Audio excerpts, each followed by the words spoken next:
কুষ্টিয়ার খোকসা উপজেলার রতনপুর গ্রামের কৃষক জসিম শেখ অন্যায়ের বিরুদ্ধে প্রতিবাদ করাই 2021 সালে প্রকাশ্য দিনের বেলায় আওয়ামী লীগের সাবেক ইউপি চেয়ারম্যান আয়ুব আলী ও তার লোকজন রাস্তা থেকে তুলে নিয়ে যায় জসিমকে।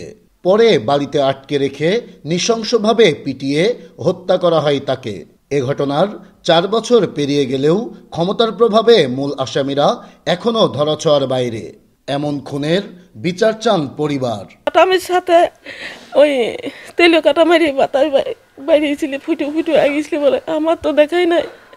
আমি পাশে একটু নজর দিয়ে আমি আর ঠিক থাকতে পারছিলাম না। আয়ুব চেয়ারম্যান ধরে নিয়ে যায়, আয়ুব চেয়ারম্যানের বাড়ি পিলারের সাথে বাইরে মারপিট করেছে। আয়ুব চেয়ারম্যানের 3টে ছেলে মামলা পড়ার পরে হচ্ছে হুমকি দিচ্ছে আমারে যে কেস উঠানি লাগবে, কেস না উঠালে হচ্ছে মারবো। আমার ভাসুরের মারেওছে।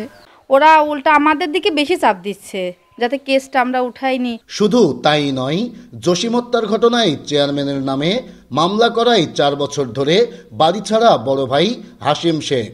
মামলা তুলে নিতে প্রতিনিয়তই তাকে দেয়া হচ্ছে প্রাণনাশের হুমকি। কেস আপোষ করার জন্য কাসিরুল আলম সৈয়দ আমাকে সর্বোচ্চ চাপ সৃষ্টি করেন। যখন আমি রাজি না হই আমাকে হুমকি দেন যে তোকে মেরে ফেলা দেব। বিগত 15 বছর ধরে দলীয় প্রভাব খাটিয়ে চাঁদাবাজি, দখলদারিত্বের মাধ্যমে এলাকায় ত্রাসের রাজত্ব গড়েছেন ইউপি চেয়ারম্যান আয়ুব আলী।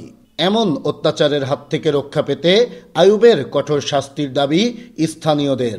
খুব খারাপ জঘন্য প্রকৃতির লোক, এরা আমরা দৃষ্টান্তমূলক শাস্তি চাই, ফাঁসি চাই। কারণ বিভিন্ন যে এখন বর্তমান নেতাদের কিছু ছত্র ছেয়ে গিয়ে বাঁচার চেষ্টা করতেছে। এ বিষয়ে চেয়ারম্যান আয়ুব আলীর সঙ্গে একাধিকবার যোগাযোগের চেষ্টা করেও পাওয়া যায়নি তাকে। যদিও এসব অভিযোগ খতিয়ে দেখে ব্যবস্থা নেওয়ার আশ্বাস পুলিশের।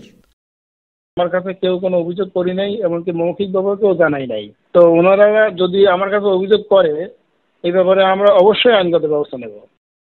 শুধু আশ্বাস নয়, দ্রুত তার সব অপরাধের ন্যায় বিচার চান এলাকাবাসী। নাইদা সান্তিতাস, দেশ টিভি, কুষ্টিয়া।